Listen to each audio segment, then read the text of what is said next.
สถานีวิทยุ 104.50 เมกะเฮิรตซ์ดูแลในเรื่องของด้านเทคนิค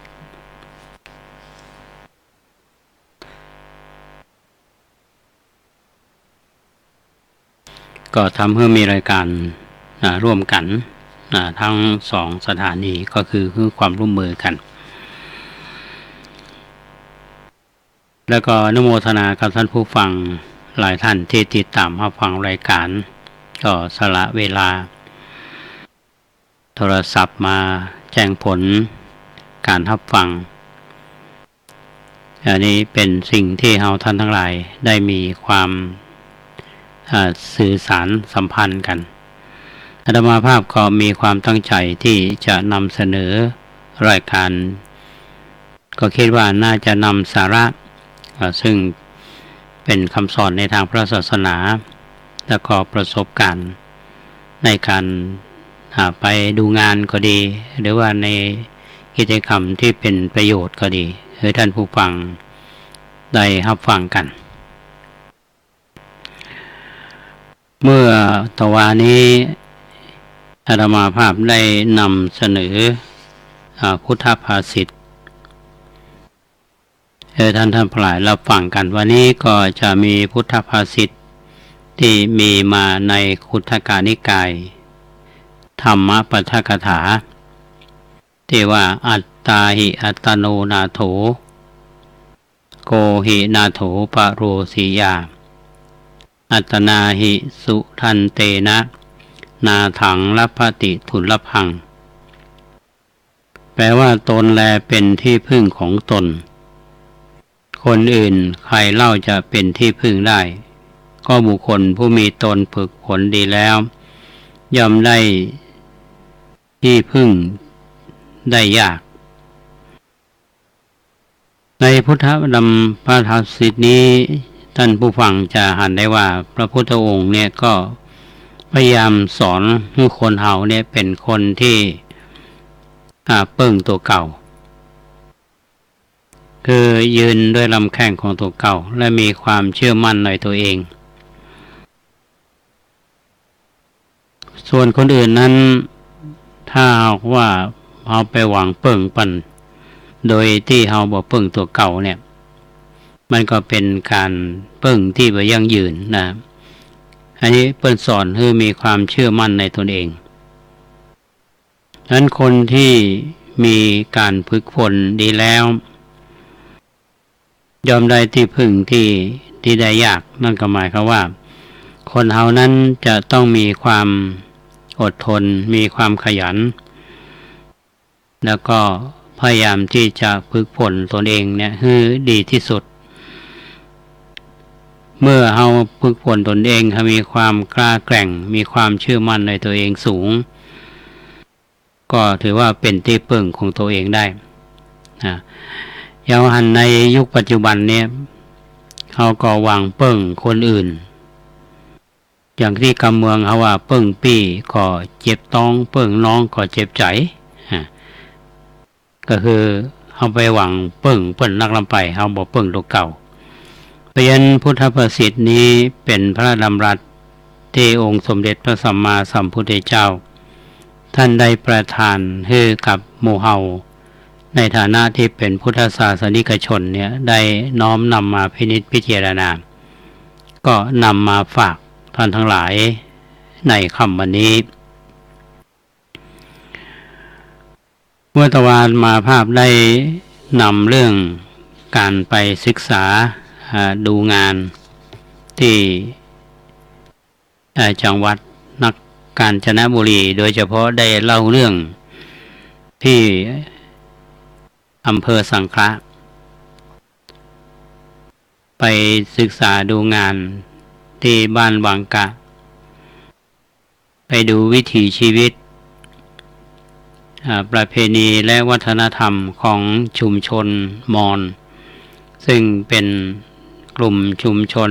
เรียกว่ากลุ่มมอญพัดถิ่นหรือกะเหรี่ยงพัดถิ่นอันมีผลกระทบจากสงครามในอดีตแล้วก็มาอยู่ในพื้นที่ที่ ทางรัฐบาลเปิ้นจัดให้ส่วนหนึ่งและส่วนหนึ่งนั่นก็เป็นพื้นที่ที่หลวงพ่ออุตตมะท่านได้ขอเอาไว้นะปัจจุบันนี้มีเนื้อที่605 ไร่แล้วก็มีประชากร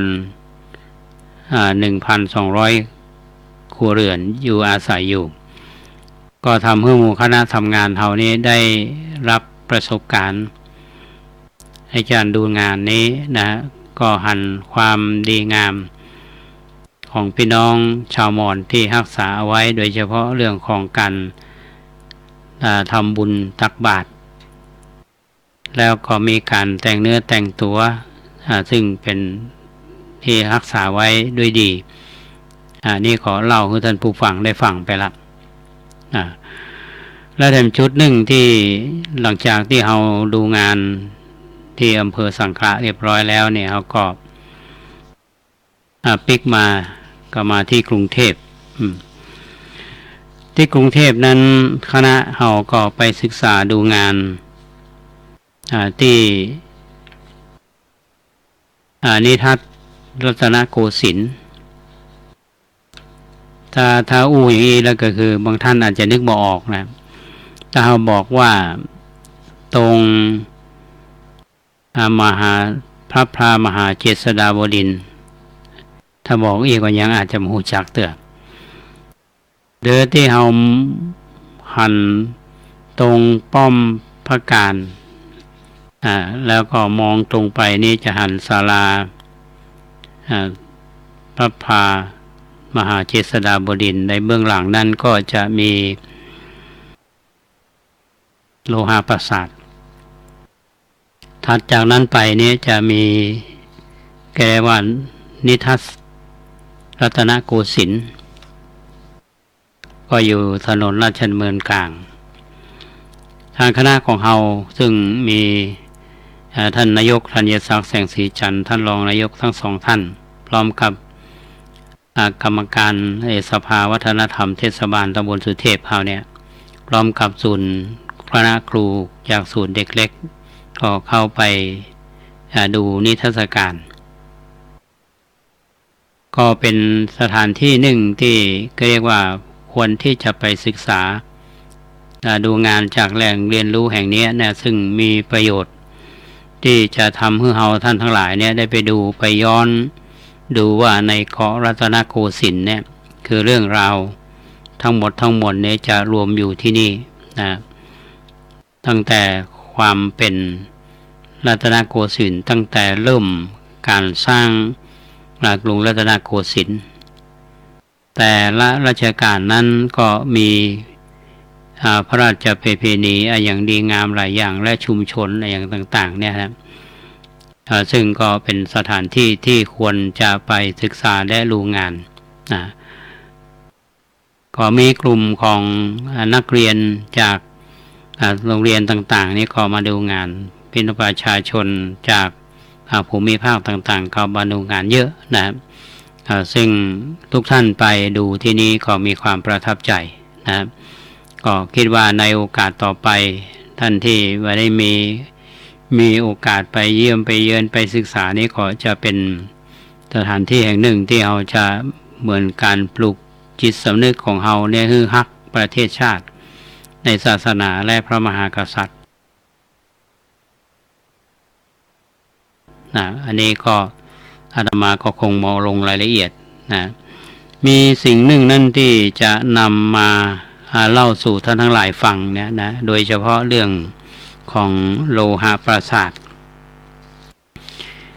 โลหะปราสาทที่อยู่เบื้องหลังศาลามหาศาลามหาเจษฎาบดินทร์เนี่ยเมื่อก่อนในคนรุ่นเก่าๆตอนอาตมาไปอยู่กรุงเทพใหม่ๆนะมุมเนี้ยเมื่อก่อนมันเป็นโรงหนังศาลาเฉลิมไทยก็ยังบ่เปิดตรงนี้ก็ยังบ่หันโลหะปราสาทชัดเจนนะซึ่งวันนี้ก็ถือว่าตรงนี้เป็นที่รับแขกบ้านแขกเมือง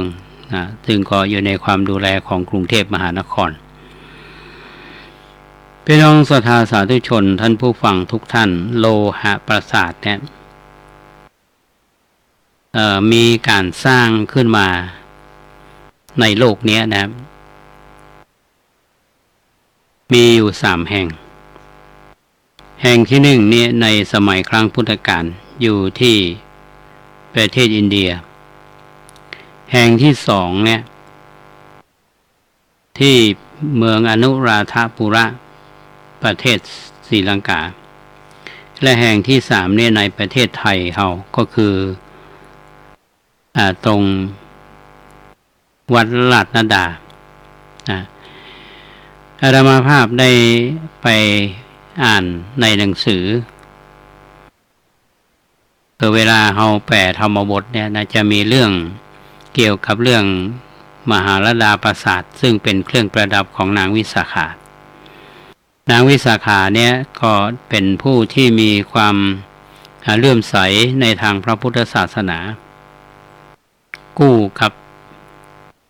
ท่านอนาถปิณฑิกเศรษฐีนะก็ถือว่าเป็นอุบาสก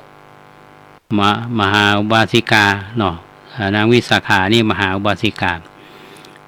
ส่วนท่านอนาถปิณฑิกเศรษฐีเนี่ยก็เป็นมหาอุบาสกก็มีความเลื่อมใสในทางพระพุทธศาสนาอุปถัมภ์บำรุงที่นางวิสาขาเนี่ยเป็นมหาอุบาสิกาเป็นบุตรสาวของท่านธนัญชัยเศรษฐีก็ได้สร้างโลหะปราสาทขึ้นมามี2 ชั้นมี1,000 ห้องท่านผู้ฟังยอดทำด้วยทองคำแล้วก็ชื่อปราสาทนี้ว่ามิคารมาตุปราสาทซึ่งมิคารเศรษฐีเนี่ยเป็นพ่อผัวเป็นพ่อผัวก่อนที่นางวิสาขาจะมาอยู่ในครอบครัวเนี้ยนะเศรษฐีซึ่งเป็นพ่อผัวเนี่ยบ่มีศรัทธาในพระศาสนาแต่นางมีความเชื่อมั่นในองค์สมเด็จพระสัมมาสัมพุทธเจ้าแล้วก็ทำมาตลอดจนพ่อผัวนี่มีศรัทธาและมีความชื่นชมและเลื่อมใสกับนางวิสาขาในเวลาต่อมาเนี่ยก็ตั้งชื่อมิคารมาตุปราสาทมิคารมาตุเนี่ยคือว่าเป็นแม่ของมิคารเศรษฐีมิคารเศรษฐียกย่องขนาดนั้นเลยนะเพื่อนก็ ตั้งชื่อปราสาทว่ามิคารมาตุนี่คือโลหะปราสาทท่านผู้ฟังถ้าเราไปตอนนี้มันก็จะมีแต่เสาเนาะเหลือแต่เสาไว้ทีนี้มีการสร้างขึ้นมาครั้งหนึ่งก็คือที่ในสมัยของพระเจ้าทุตถาคามินีกษัตริย์แห่งเมืองอนุราธปุระประเทศศรีลังกาก็ราวปีพุทธศักราช382เป็นปราสาท9 ชั้นมี100 ห้องเหมือนกันหลังคามุงด้วยแผ่นทองแดงผนังเนี่ยมีประดับด้วยผนังนี้ทำเป็นไม้ก็คงจะเป็นไม้ชนิดดีแล้วก็ประดับด้วยหินที่มีก้าและก็งาช้างถ้ารับนึกดูนึกดูเนี่ยโอ้มันเป็น1,000 ห้องเนี่ยนะมันก็สวยงามเนาะอันนี้ท่านที่เคยไปที่อนุราธปุระเนี่ยเขาไปเขาก็หันแต่เสา เข้าไปคือเสาหินนะเสาหินที่เหลืออยู่ทั้ง2 แห่งเนี่ยนะครับก็คือที่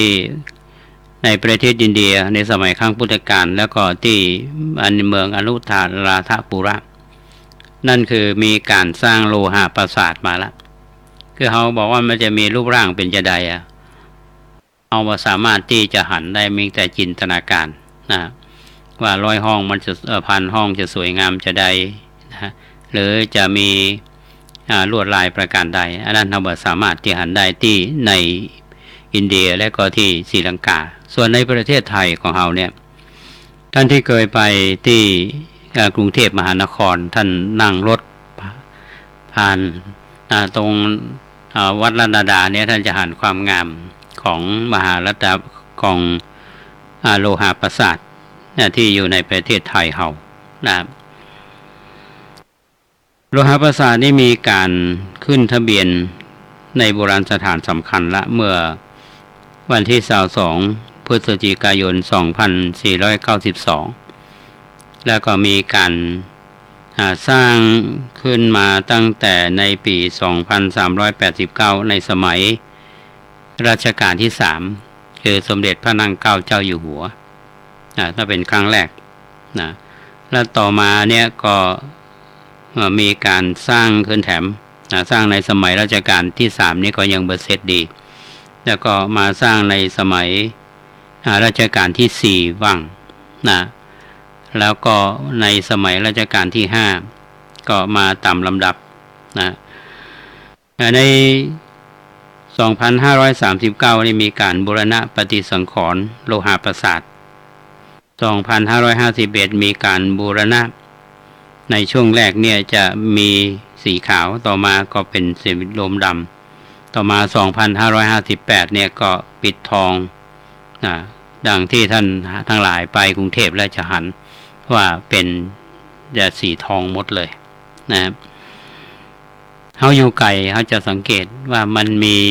ยอดโลหะปราสาทเนี่ยเอาทายกันท่านผู้ฟังว่าน่าจะมีกี่ยอดนะครับแล้วแ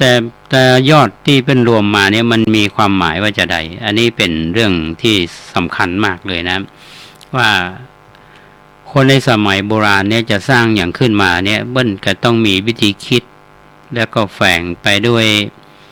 แง่คิดทำให้เรารุ่นหลังเนี่ยได้ศึกษาได้เรียนรู้ไม่ใช่ว่าเรามองแต่ภายนอกว่ามีความสวยงามแต่ก็ได้แฝงเอาไว้ว่าในหมายถึงหลักธรรมในทางพุทธศาสนาในหลักธรรมข้อใดอันนี้เป็นเรื่องที่เป็นแฝงเอาไว้ปราสาทที่สร้างขึ้นมาในโลหะปราสาทที่วัดรัตนดาเนี่ยท่านผู้ฟังเป็นปราสาท3ชั้นมีอยู่37ยอดนะครับมี37ยอดแล้วก็ภายในเจดีย์เนี่ยในปราสาทเนี่ยเพิ่นบอกว่ามีการใจไม้สูงเนี่ยหรือบ้านกำเมืองเขาว่าไม้ถุงก็คือไม้สูงต้นใหญ่ๆยาวๆเนี่ยหมายความว่าตั้งแต่พื้นขึ้นไปต่อจนถึงยอดเนี่ยจะเป็นไม้สูงเนาะต่อยอดขึ้นไปแล้วก็จะมีการทำแกนกลาง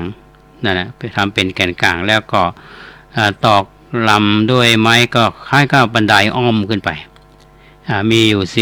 มี67ชั้นเพราะฉะนั้นมันจึงมีความแข็งแรงสมัยนั้นน่าจะไม่มีการตอกเสาเข็มตอกเสาเข็มก็ยังบัทันสมัยเตื้อนะแต่ว่าด้วยภูมิปัญญาของคนโบราณเนี่ย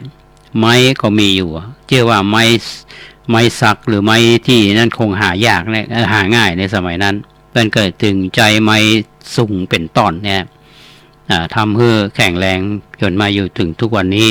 นะทีนี้ท่านผู้ฟังมียอดทั้งหมดเนี่ยปราสาทเนี่ยมีอยู่37ยอดนี้เปิ้นหมายถึงหลักคำสอนในทางพระพุทธศาสนาก็คือโพธิปักขิยธรรม37ประการที่ท่านทั้งหลายได้ศึกษากันเนี่ยว่าโพธิปักขิยธรรม37ประการที่ท่านทั้งหลายเนี่ยได้ศึกษากันมาอันนี้เป็นเรื่องที่อยากจะฝากให้ท่านทั้งหลายได้รับทราบว่าโลหะปราสาทเนี่ยเป็นศิลปะที่สร้างขึ้นมาร่วมสมัยแล้วก็เป็นสถานที่ที่เรามีความภาคภูมิใจเป็นอย่างยิ่งนะว่าการที่ประเทศไทยเรามีอย่างงามๆนะโดยเฉพาะศิลปะสถาปัตยกรรมที่งดงามเนี่ยส่วนใหญ่นี่จะมาจากวัดเราจะเห็นได้ว่าพระมหากษัตริย์ไทยของเรานั้นในแต่ละยุคแต่ละสมัยในรัตนโกสินทร์เราเนี่ยตั้งแต่สร้างเมืองใหม่ ย้ายจากกรุงธนบุรีมาอยู่พระนครเนี่ยสมัยของพระเจ้าตากสินก็มีกรุงธนบุรีเป็นเมืองหลวงมาในสมัยรัชกาลที่1เนี่ยก็ในสมัยสมเด็จพระพุทธยอดฟ้าจุฬาโลกเนี่ยก็ได้สร้างกรุงเทพมหานครก็สร้างวัดพระแก้วหรือวัดพระศรีรัตนศาสดารามเนี่ยก็เป็นสถานที่ที่คนไทยเฮามีความภาคภูมิใจนักท่องเที่ยวจากต่างประเทศก็มาเยี่ยมมาเยือนมาแอววัดต่างๆก็มีความสวยงามในเกาะรัตนโกสินทร์วันที่เฮาไปนี่คณะของเฮาก็มีความตั้งใจจะไปหลายวัดเหมือนกันแต่เฮาไปกรุงเทพเนี่ยมันมีรถนักการจราจรก็ติดขัดมันบอกคล่องตัวนะแม้แต่เชียงใหม่เขาก็ยังติดขัดอยู่การจะไปแต่ละวัดเนี่ยก็เป็นต้องใจเวลาเมินเรามีเวลาน้อยเพราะฉะนั้นการไปในครั้งนี้นอกจากที่เราไปดูนิทรรศรัตนโกสินทร์แล้วเนี่ยก็ไปที่วัดราชบพิตรราชบพิตรนี้เป็นที่สถิตของสมเด็จพระสังฆราชองค์ปัจจุบันอาตมาไปถึงแล้วอาตมายังนึกถึงครั้งหนึ่งก็คือสมัยปี2521จำได้ว่าปีนั้นนี่มีการตั้งพัดประเรียนอาตมาสอบได้ประเรียนธรรม3ประโยคเป็นทุเจ้าละได้จังหวัดเชียงใหม่เนี่ยมีอยู่2รูปที่สอบได้นะอาตมาได้รูปหนึ่งอีกรูปหนึ่งเปิ้นลาสิกขาก็มีโอกาสได้เดินทางเข้าไปกรุงเทพโดยความเมตตาของพระเดชพระคุณท่านเจ้าคุณพระเทพวิสุทธิคุณอดีตเจ้าคณะจังหวัดเชียงใหม่วัดปูพารามเนี่ยตอนนั้นเพิ่นเป็นเจ้าคณะอำเภอดอยสะเก็ดอาตมาภาพก็ปี2521นี้ก็สนองงานท่านไปประจำอยู่ที่วัดพรหมจารียารามอำเภอดอยสะเก็ดท่านก็เมตตาเสียค่ารถทัวร์ก็ไปฮับพัดตั้งพัดกันที่วัดราชบพิตรไปนั้นก็นึกถึงว่าตัวเก่าไปเมื่อวันที่เมื่อพศ2521ก็ไปรับพัดในการตั้งประเรียนที่วัดราชบพิตรสถิตมหาสีมารามนะและจุดหนึ่งที่เราไปก็คือสุสานหลวงนะสุสานหลวงนี่เป็นที่เก็บพระอัฐิหรือพระอังคารของพระบรมวงศานุวงศ์หลายๆพระองค์นะก็อาตมาไปอยู่กรุงเทพ10 ปีเนี่ยก็ยังมีโอกาสเข้าไปชมนะก็ไปครั้งนี้ก็มีท่านรองชนะแสนใจมีท่านรองวันเพ็ญแล้วก็หมู่เฮากรรมการสภาวัฒนธรรมเขาก็ไปดูกันอันนี้เป็นสิ่งที่นำมาเล่าท่านทั้งหลายได้ฟังว่าการไปสถานที่ต่างๆเนี่ยเราได้ความรู้แล้วก็มีความภาคภูมิใจในสิ่งที่เรามีก็คือประเทศไทยเรามีด้านศิลปะด้านสถาปัตยกรรมที่สำคัญนั่นก็คือเรามีวัดวาอารามต่างๆก็คือเรื่องของพระพุทธศาสนานี่เป็นส่วนสำคัญนะครับเพราะฉะนั้นในช่วงแรกนี่อาตมาภาพก็ขอนำเรื่องนี้นะมาสู่ท่านทั้งหลายฟังนะก่อนที่จะพักเบรกในช่วงกลางรายการนี้ก็ขอแสดงความเสียใจในการจากไปของแม่ชีอาภานีหรือว่าวชิรยานีทิพย์กนกซึ่งแม่ชีนี้ก็ได้บวชอยู่ที่วัดลำเปิงเมินมาละท่านอายุ91 ปีก็ได้ถึงแก่กรรมไปเมื่อตอนที่1ที่ผ่านมาคือวันที่25สิงหาคม2562ถึงขณะนี้เจ้าภาพซึ่งมีนางสิริพัฒน์ดอลลาร์นางสิรินดาอิสรางกูลณอยุธยาและนายเพิ่มศักดิ์อิสรางกูลณอยุธยาซึ่งเป็นลูกก็ได้ตั้งศพบำเพ็ญกุศลที่วัดลำเปิงตั้งแต่วันที่25ถึงวันที่26 สิงหาคม 2562 ในเวลา 2 ทุ่มก็จะมีเทศน์และสวดพระอภิธรรมทุกคืนวันที่27 สิงหาคม 2562 ในเวลา 10 โมงก็จะมีสวดพุทธมนต์แล้วก็ถวายทายทานแด่พระสงฆ์เวลา 11 นาฬิกาถวายพระทหารเพลเวลา 12:30 นาทีก็จะเคลื่อนศพสู่สุสานบ้านอุโมงค์เวลา 14 นาฬิกาก็จะได้ประชุมเพลิงอันนี้ก็แจ้งให้กับท่านที่รู้จักแม่ชีพาณีหรือว่าจิรยานีทิพย์กนกได้รับทราบวันนี้ท่านได้เสียชีวิตแล้วทางวัดโดยความเมตตาของพระเดชพระคุณท่านเจ้าคุณพระภาวนาธรรมาภิรัตน์ก็เมตตาจะตั้งศพบำเพ็ญกุศลท่านที่มีความเคารพมีความนับถือก็ขอเชิญร่วมงานกันนะแต่กิจกรรมหนึ่งท่านผู้ฟังอาตมาก็จะได้นำเสนอเรื่องราวที่น่าสนใจโดยเฉพาะอย่างยิ่งเรื่องราวที่อาตมานำเสนอท่านมาตลอดนั่นก็คือเรื่องของมหาวิทยาลัยนารันทาและก็สถานการณ์พุทธศาสนาเป็นการเล่าเรื่องในอดีตที่อาจจะมีคติเตือนใจที่เราได้รับทราบเรื่องราวต่างๆนะก็เป็นความรู้สักกรรมหนึ่งอาตมาก็จะมาเล่าเรื่องของมหาวิทยาลัยนารันทาต่อ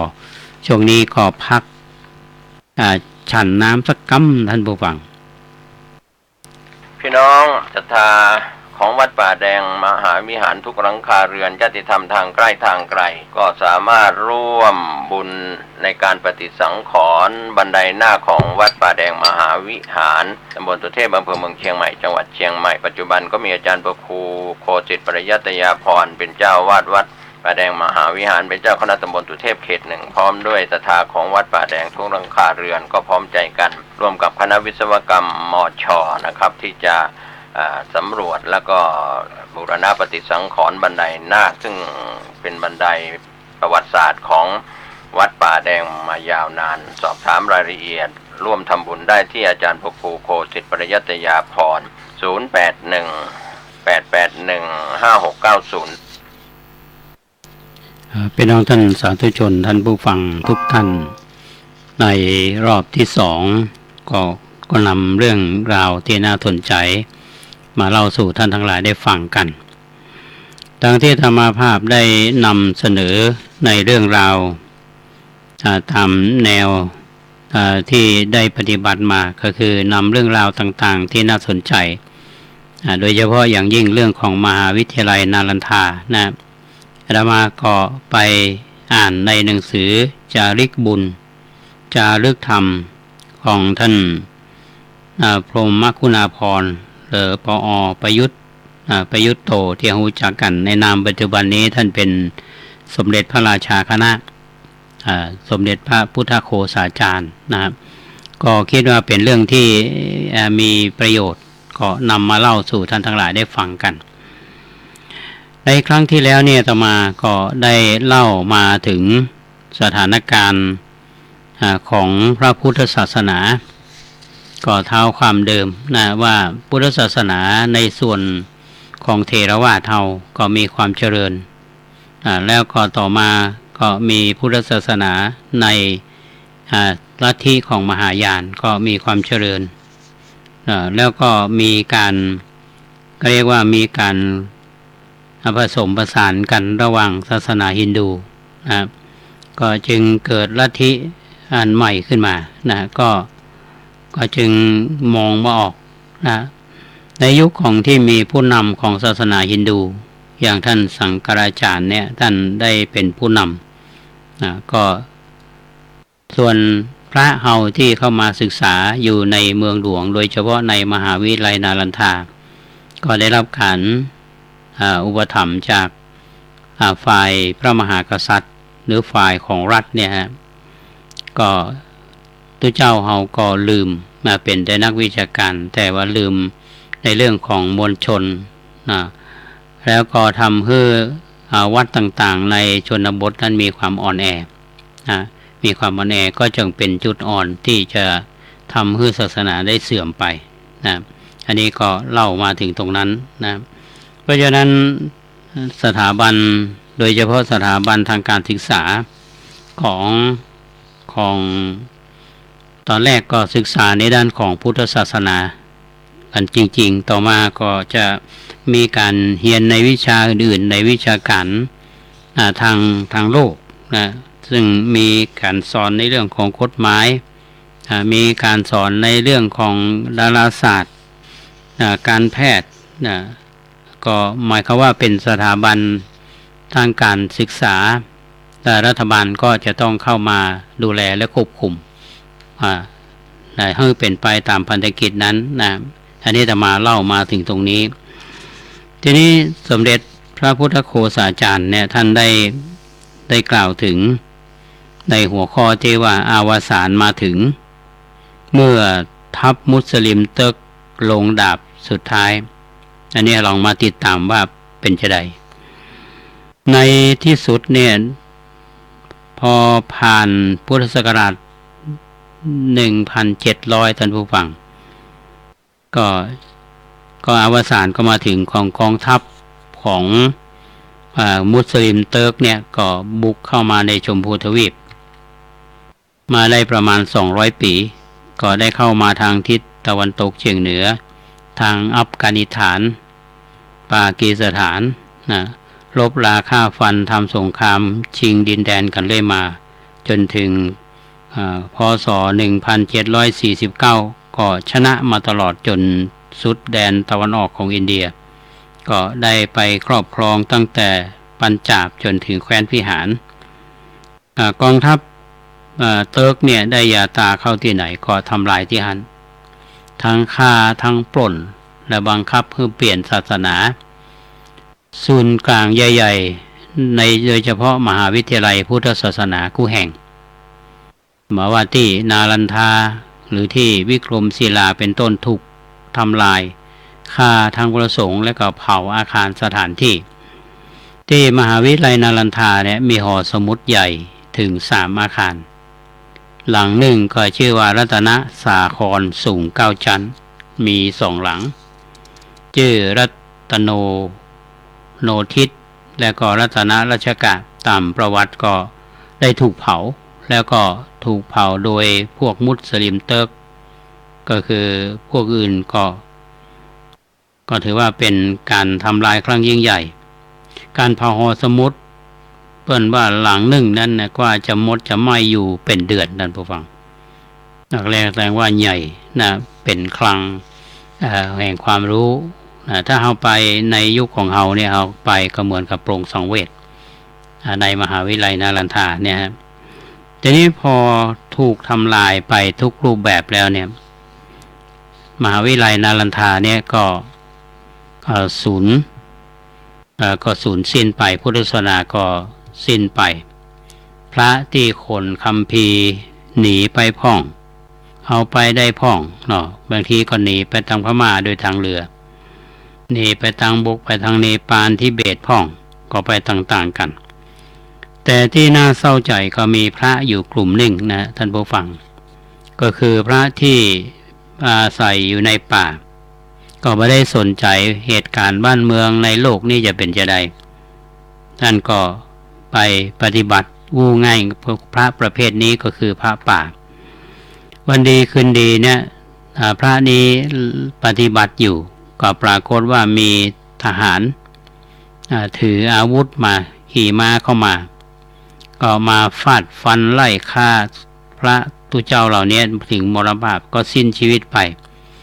ก็เรียกว่ามาโดยที่ไม่ได้รู้สึกตัวนะเพราะว่าพระที่ปฏิบัติอยู่ในป่าเนี่ยก็ไม่ได้สนใจในเรื่องของบ้านเมืองอยู่แล้วท่านปฏิบัติของท่านอันนี้ก็ถูกพวกมุสลิมเติร์กเนี่ยฆ่าอย่างโหดเหี้ยมและทารุณมากเพราะฉะนั้นพุทธศาสนาในยุคนั้นก็สูญสิ้นไปจากอินเดียก็จำง่ายๆว่าประมาณพศ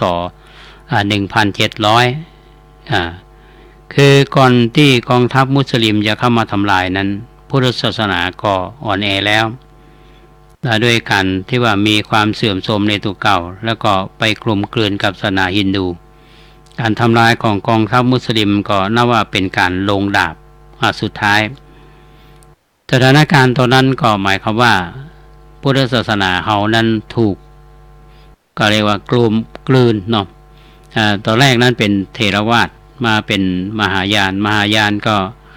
มีการปรับตัวเข้ากับอยู่กับพวกฮินดูนะมหายานนั้นจะมีโพธิสัตว์นะมีโพธิสัตว์เมื่อก่อนนี้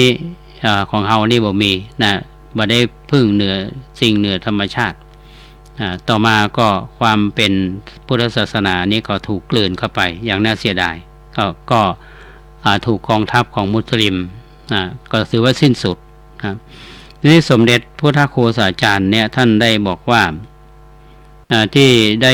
อู้ถึงยุคเสื่อมของพุทธศาสนาเนี่ยที่มีการกลมกลืนกับศาสนาฮินดูมันก็บอกว่าศาสนาฮินดูเนี่ยความหมายหนึ่งก็คือศาสนาที่ปรับปรุงใหม่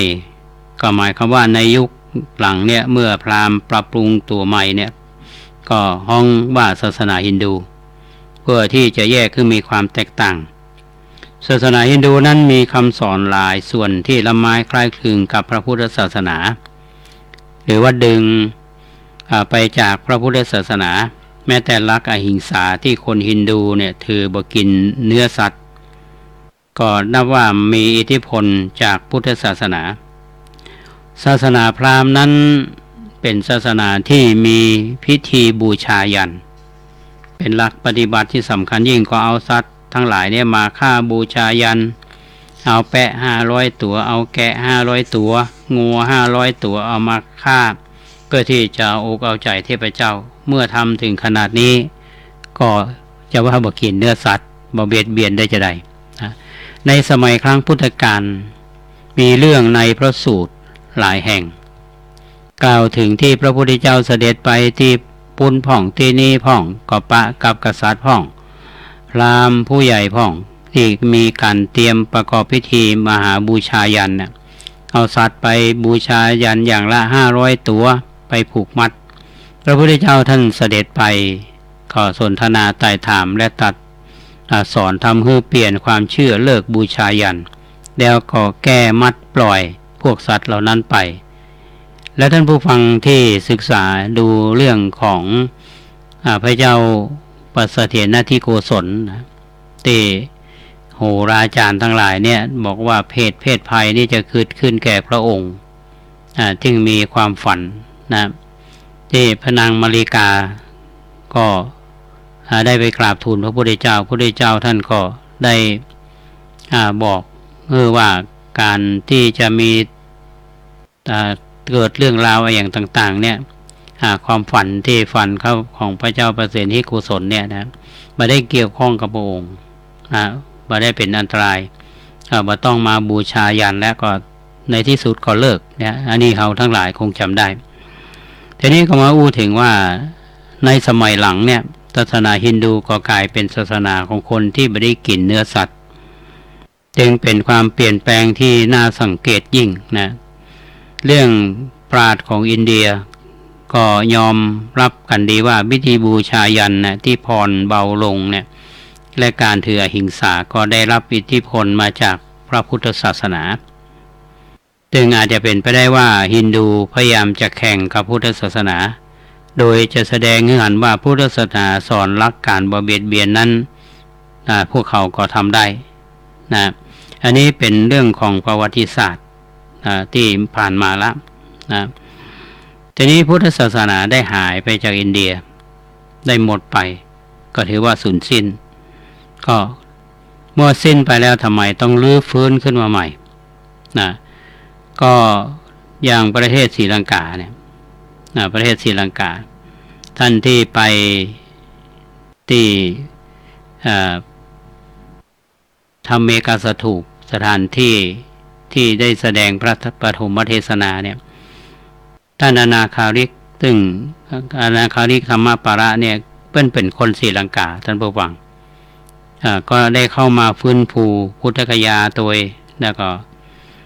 กว่าที่จะสำเร็จเนี่ยต้องใช้เวลาต้องใช้ความมานะอดทนมากนะพุทธคยาเนี่ยเป็นที่ชาวพุทธมานมัสการนะ นี้ถ้าหากว่าเฮาบ่ได้ท่านอนาคาริกธรรมปาละมาเนี่ยก็คงบ่ได้หันอย่างทุกวันนี้จนที่ตรงนั้นยังเป็นที่ของฮินดูอยู่ในทุกวันนี้นะที่เป็นเจ้าของอันนี้เป็นเรื่องที่เล่าท่านทั้งหลายได้ฟังกันอาตมาก็เก็บความมาให้ท่านทั้งหลายได้ฟังกันนาลันทาก็สลายหมดไปแล้วก็พร้อมกับพุทธศาสนาก็สูญสิ้นไปจากประเทศอินเดียทีนี้ก็มีคำถามท่านผู้ฟังว่าการสูญสิ้นไปของพุทธศาสนาเนี่ยมันเป็นเครื่องเตือนใจชาวพุทธเฮาว่าเป็นหลักสำคัญที่สุดที่จะรักษาพุทธศาสนาไว้ได้ก็คือพุทธบริษัทสี่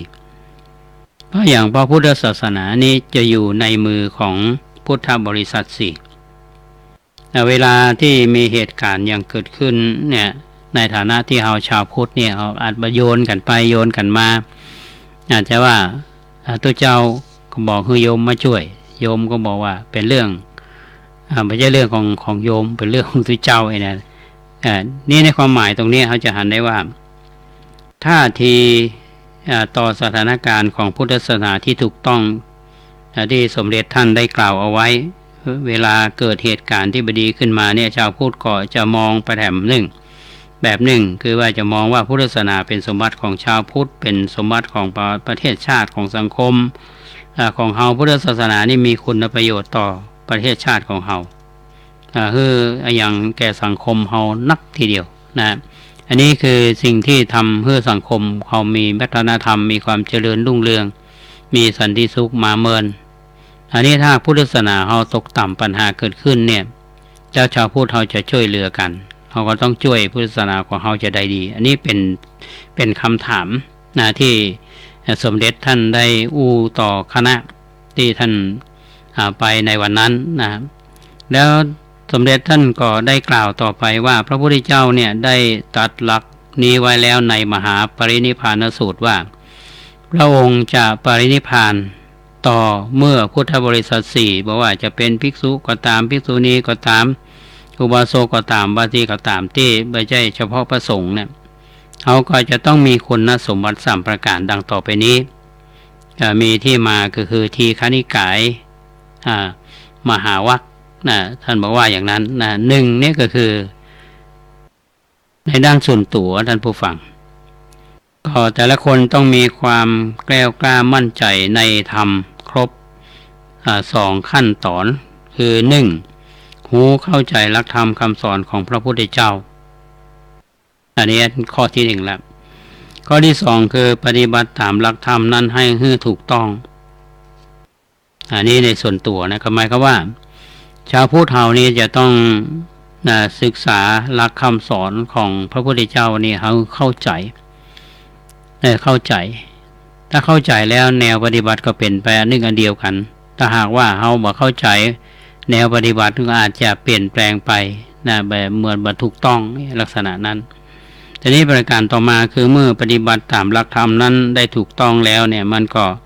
ก็มีปัญหาอย่างอันนี้คือเรื่องส่วนตัวหมายว่าต้องมีความรู้และความเข้าใจในทางพุทธศาสนาในประการต่อมานั่นก็คือ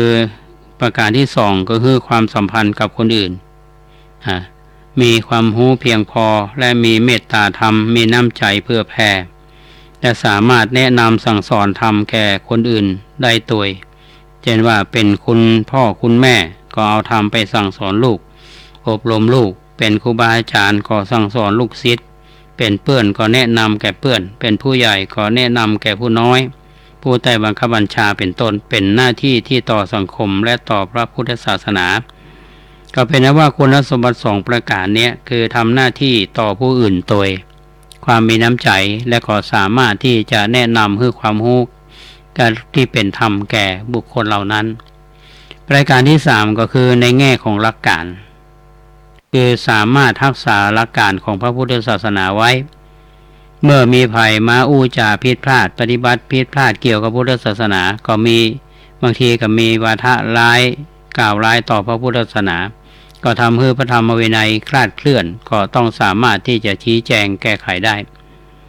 พุทธบริษัททุกคนมีหน้าที่จะต้องศึกษามีคุณสมบัติครบ3ประการ ท่านก็ได้ย้ำว่าอันที่หนึ่งก็ได้แก่ตนเองก็ทั้งรู้และปฏิบัติให้ถูกต้องประการที่สองนั้นในแง่สัมพันธ์กับคนอื่นมีความรู้ความสามารถและมีน้ำใจเมตตาที่จะเผื่อแผ่ให้ความรู้ในทางธรรมแก่เขาประการที่สามคือในแง่ของหลักการคือสามารถที่จะรักษาหลักการพระพุทธศาสนาชี้แจงแก่ผู้ที่มากล่าวร้ายหรือคนที่มีเข้าใจความคลาดเคลื่อนของพุทธศาสนาต่อบุคคลนั้นได้ก็ถือว่าทุกคนที่เป็นชาวพุทธเนี่ยก็อยู่ในพุทธบริษัทสี่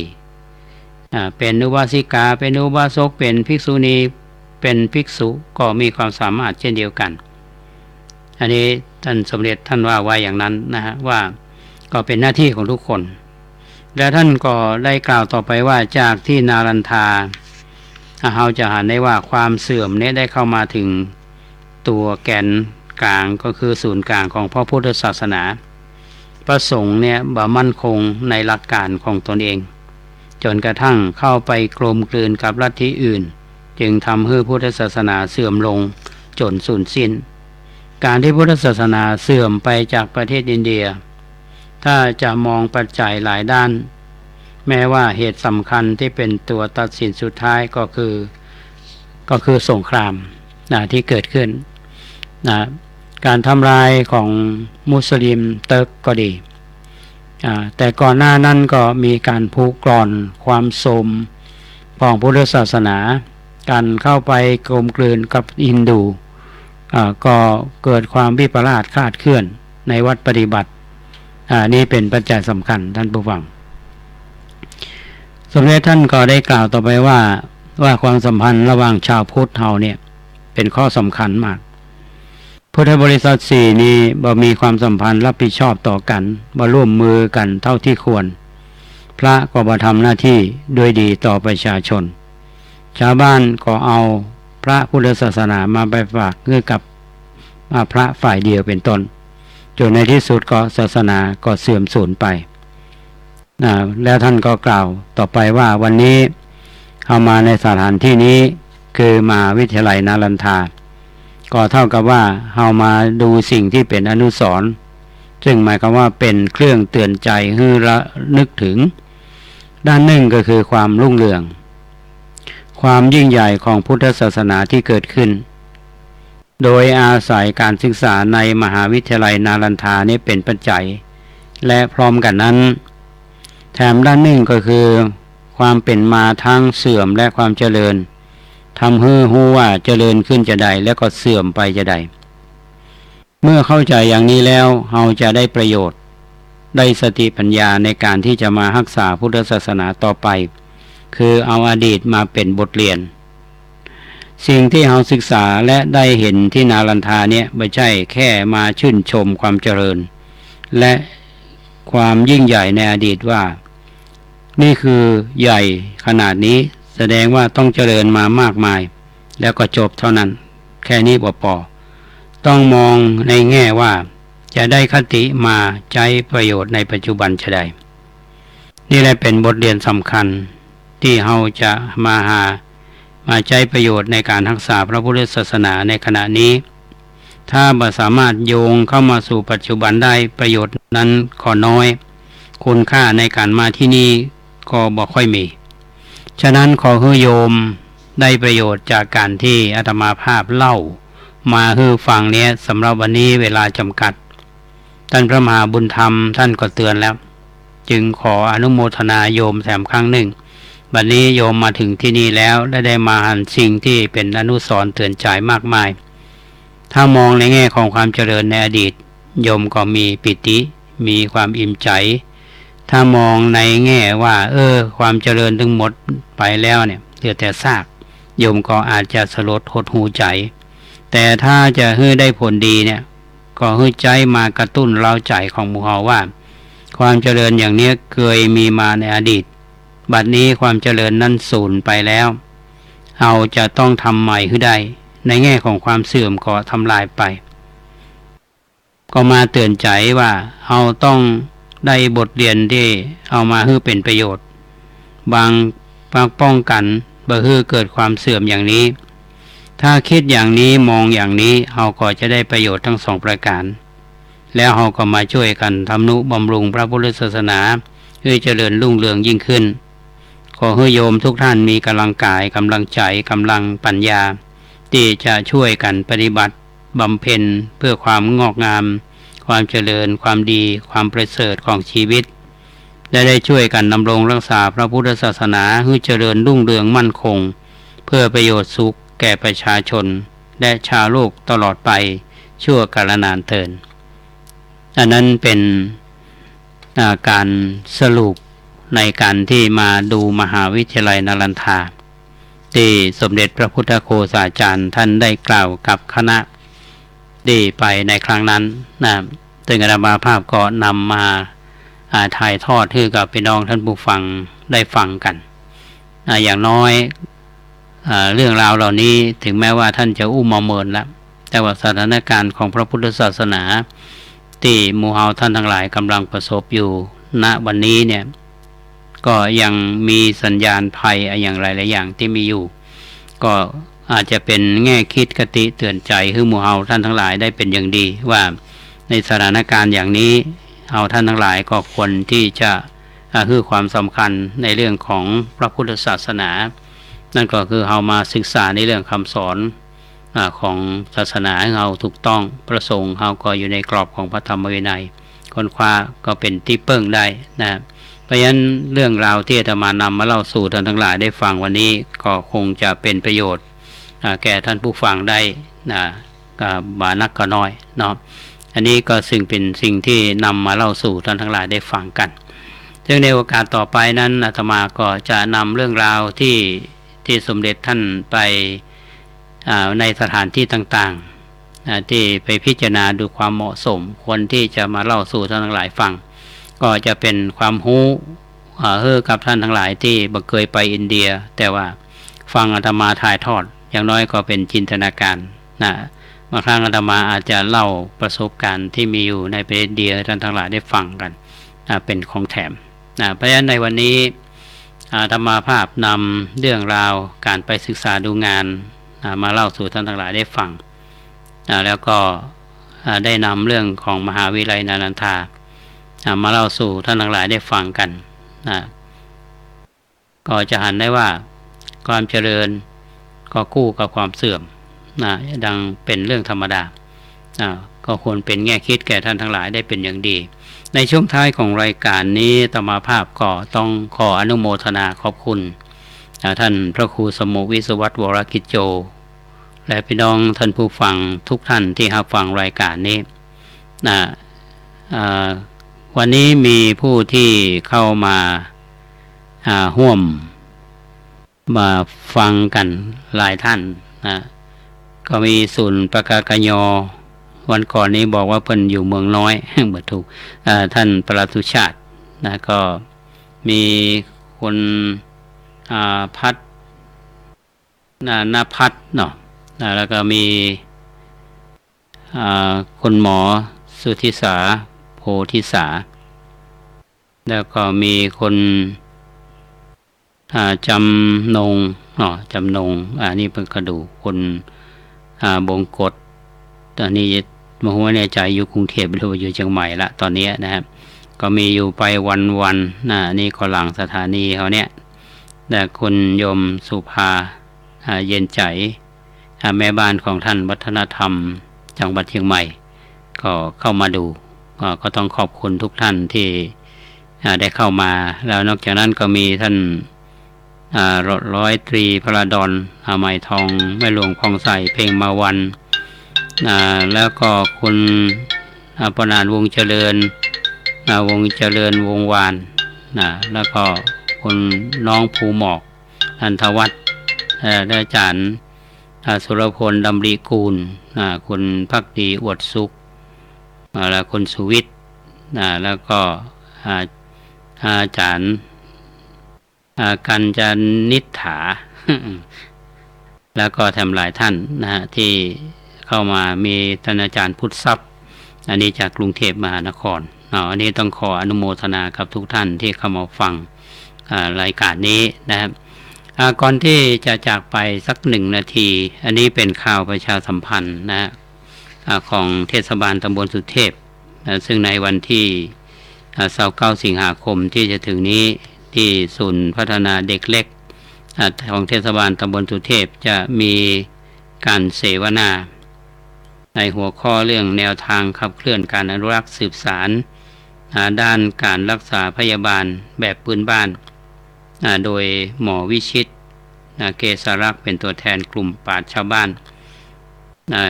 แล้วก็งานนี้เป็นกิจกรรมที่ทางสภาวัฒนธรรมเทศบาลตำบลสุเทพก็จัดขึ้นแล้วก็ช่วงแรกก็จะมีพิธีเปิดแล้วก็จะมีการชี้แจงเรื่องต่างๆที่ผู้ช่วยศาสตราจารย์ดร.สุธิกันทิพยเกษรและก็อาจารย์ทาวรภูเฟื่องซึ่งเป็นแกนนำในการจัดงานอาตมาภาพก็จะได้ไปร่วมในกิจกรรมในครั้งนี้สำหรับท่านที่สนใจก็จะไปเข้าร่วมกิจกรรมก็ได้อยู่เหมือนกันนี่มีความสนใจว่าเรื่องหมอเมืองจะมีการแลกเปลี่ยนในความคิดเห็นกันแล้วก็จะเป็นองค์ความรู้ที่จะไปต่อยอดเราก็จะมีการจัดเสวนาแถมครั้งหนึ่งประมาณกลางเดือนกันยายนนี้ต้องขออนุโมทนาขอบคุณคณะทำงานเปิ้นตุยที่ทำงานอย่างแข่งขันของสภาวัฒนธรรมวันนี้รายการร่มโพก็มาปะกับพี่น้องท่านผู้ฟังตั้งแต่6 โมงจนถึง1 ทุ่มก็ครบเวลาของสถานีแล้วขอบคุณทุกท่านทั้งท่านพระสงฆ์องค์เจ้าคฤหัสถ์ญาติโยมที่ฟังรายการนี้ถ้าท่านมีอย่างจะแนะนำหรือว่าจะติดต่อประสานงานใดๆนี้ขอใช้หมายเลข0818815690 0818815690ที่พระครูโคสิทธิ์ปริยัตยาภรณ์วันนี้ขอจากลาท่านผู้ฟังไปก่อนไว้ปะกันใหม่ในโอกาสหน้าขอความสุขสวัสดีจงบังเกิดมีแก่ท่านผู้ฟังทุกท่านขอเจริญพร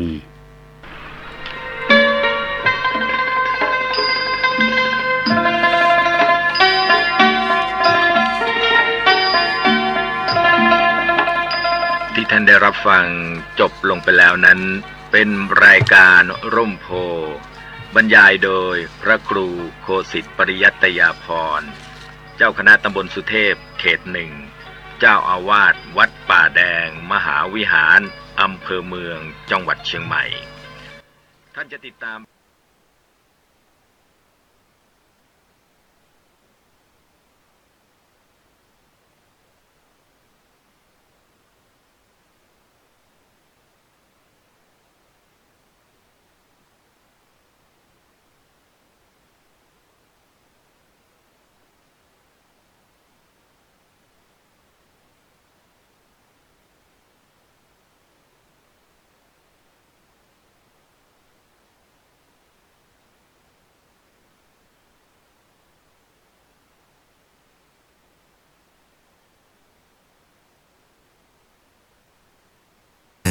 พระยุหญาตราทางชลมารและเสด็จพระราชดำเนินคืนสู่พระบรมมหาราชวังด้วยขบวนพระยุหญาตราทางชลมารเช่นเดิมก่อนเสด็จพระราชดำเนินเจ้าพนักงานแต่งพระที่นั่งราชกิจวินิจฉัยผูกม่านทองประจำเสาพระที่นั่งและปลูกพระพลารองรับพระบรมวงศานุวงศ์ฝ่ายหน้าฝ่ายในราชทูตจากต่างประเทศตลอดจนบรรดาประชาชนเฝ้ารับเสด็จเมื่อเสด็จพระราชดำเนินถึงท่าราชวรดิตเสด็จประทับพระที่นั่งราชกิจวินิจฉัยทอดพระเนตรขบวนเรือพระที่นั่งครานั้นพระองค์ฉลองพระองค์และพระภูษาสีเขียวทรงพระมหามาลาเศร้าสูงสีเขียวทอดพระเนตรเรือพระราชพิธีริ้วขบวนหน้าเสร็จแล้วเสด็จลงประทับเรือพระที่นั่งอเนกชาติผู้ชงทรงพระมหากฐินน้อยแล้วเสด็จลงเรือพระที่นั่งสุพรรณหงษ์ประทับบนพระราชอาสน์ภายในบุษบกแล้วจึงเสด็จพระราชดำเนินทางชลมารไปวัดอรุณราชวรารามเมื่อเรือพระที่นั่งสุพรรณหงษ์เทียบท่าพระฉนวนทรงเปลื้องพระชดามหากฐินน้อยทรงพระมหามาลาเศร้าสูงแล้วเสด็จพระราชดำเนินเข้าวัดอรุณราชวรารามประทับพระราชยานโดยขบวนราบทรงจุดธูปเทียนสักการะบูชาพระบรมอัฐิรัชกาลที่2และทรงจุดเครื่องทองน้อยบูชาพระพุทธนฤมิตและโปรดเกล้าโปรดกระหม่อมให้เจ้าพนักงานพระภูษามาลาเชิญทรงสะพักตาด ถวายพระพุทธธรรมมิสราชเมื่อเรือพระที่นั่งเทียบท่าราชบรดิตทรงเปลื้องชฎามหากฐินน้อยทรงพระมหามาลาเศร้าสูงและทรงพระดำเนินสู่เกยประตูพระราชยานเสด็จพระราชดำเนินโดยขบวนราบคืนสู่พระบรมมหาราชวังทางประตูเทวาภิรมย์ในสมัยรัชกาลที่ 7นั้นทรงพระกรุณาโปรดเกล้าโปรดกระหม่อมพระราชทานพระบรมราชานุญาตการวางระเบียบริ้วขบวนเรือพระราชพิธีใหม่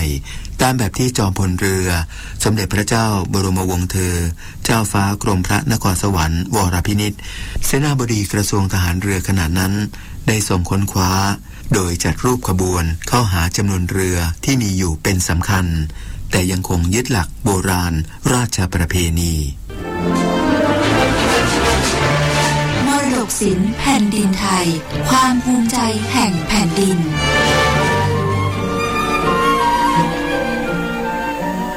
รัฐมนตรีว่าการกระทรวงเกษตรและสหกรณ์สั่งด่วนให้กรมชลประทานเฝ้าระวังสถานการณ์น้ำ4เขื่อนหลักเจ้าพระยาพร้อมแจ้งเตือน22จังหวัดรับมือแม่น้ำเจ้าพระยาระดับน้ำลดลงนายเฉลิมชัยศรีอ่อนรัฐมนตรีว่าการกระทรวงเกษตรและสหกรณ์สั่งการด่วนที่สุดให้กรมชลประทานดำเนินการตามแผนบริหารจัดการน้ำในกรณีน้ำน้อยอย่างเคร่งครัดโดยเฉพาะลุ่มน้ำเจ้าพระยาซึ่งปริมาณน้ำต้นทุนในอ่างเก็บน้ำของเขื่อนหลัก4แห่งอยู่ในเกณฑ์เฝ้าระวังอย่างใกล้ชิดทั้งนี้ได้รับรายงานจากนายทองเปลวกองจันทร์อธิบดีกรมชลประทานว่า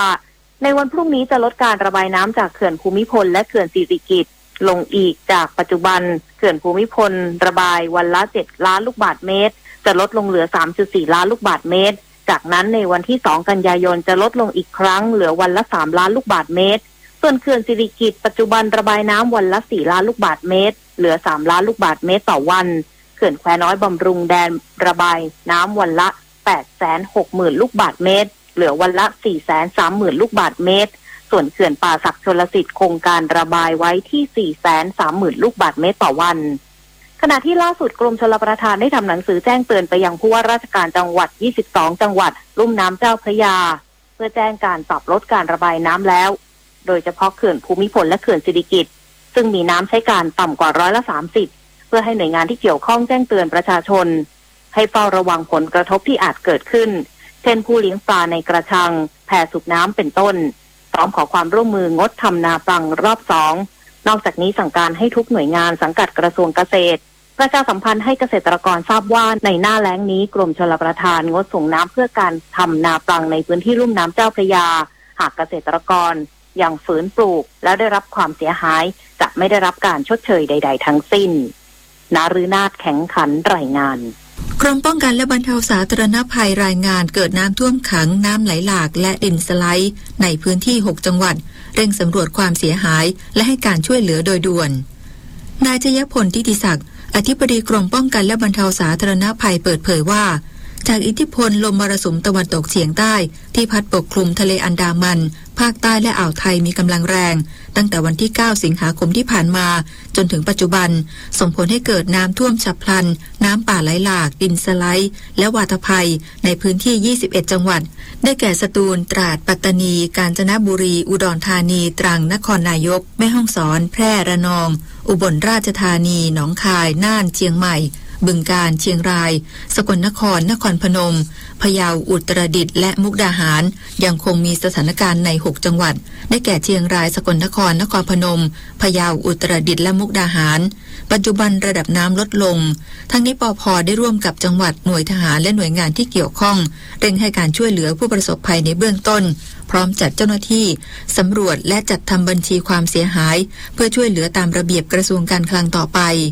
ทั้งนี้ประชาชนที่ได้รับความเดือดร้อนจากสถานการณ์ภัยสามารถติดต่อขอความช่วยเหลือได้ทางสายด่วนนิรภัย1784ตลอด24ชั่วโมง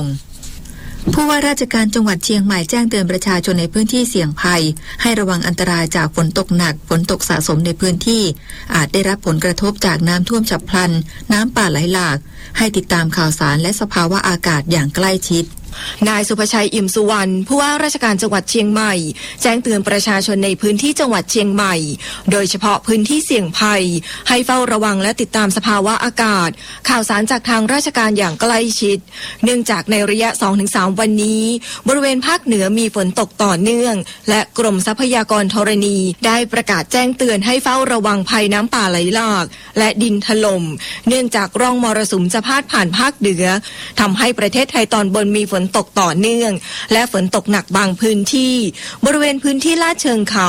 พื้นที่เสี่ยงลุ่มต่ำอาจจะเกิดสถานการณ์น้ำท่วมฉับพลันน้ำป่าไหลหลากและดินถล่มได้เพื่อเป็นการเตรียมพร้อมป้องกันรับมือและลดผลกระทบจากสถานการณ์ที่อาจจะเกิดขึ้นได้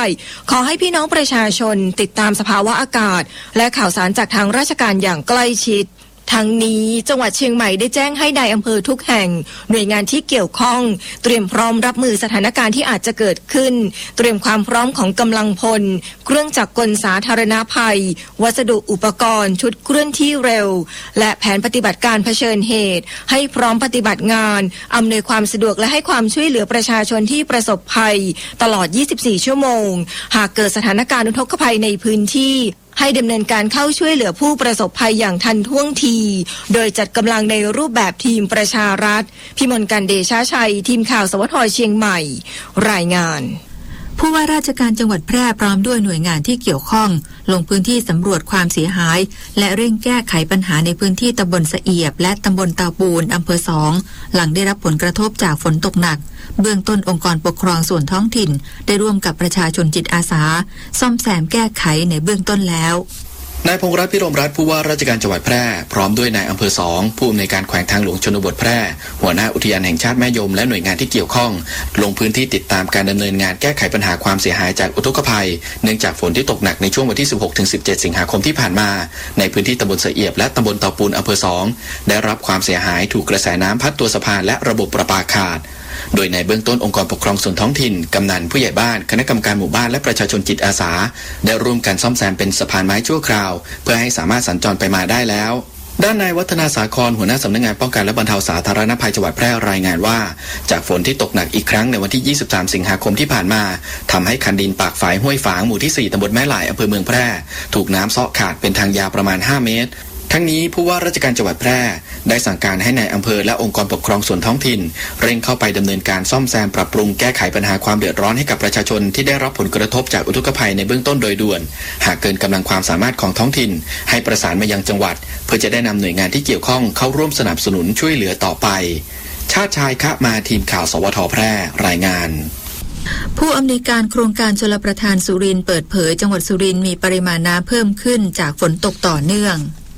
นายประเทืองวันดีผู้อำนวยการโครงการชลประทานสุรินทร์เปิดเผยถึงสถานการณ์น้ำในจังหวัดสุรินทร์วันนี้ว่าจากฝนที่ตกลงมาล่าสุดทำให้ปริมาณน้ำในอ่างเก็บน้ำห้วยเสนงเพิ่มขึ้นขณะนี้มีปริมาณ 2.502 ล้านลูกบาศก์เมตรคิดเป็นร้อยละ 11.39 ของความจุเพิ่มขึ้นจากวานนี้ 0.379 ล้านลูกบาศก์เมตรส่วนปริมาณน้ำในอ่างเก็บน้ำอำเปิลเพิ่มขึ้นเช่นกันขณะนี้มีอยู่ที่ 0.64 ล้านลูกบาศก์เมตรคิดเป็นร้อยละ 2.31 ของความจุเพิ่มขึ้นจากวานนี้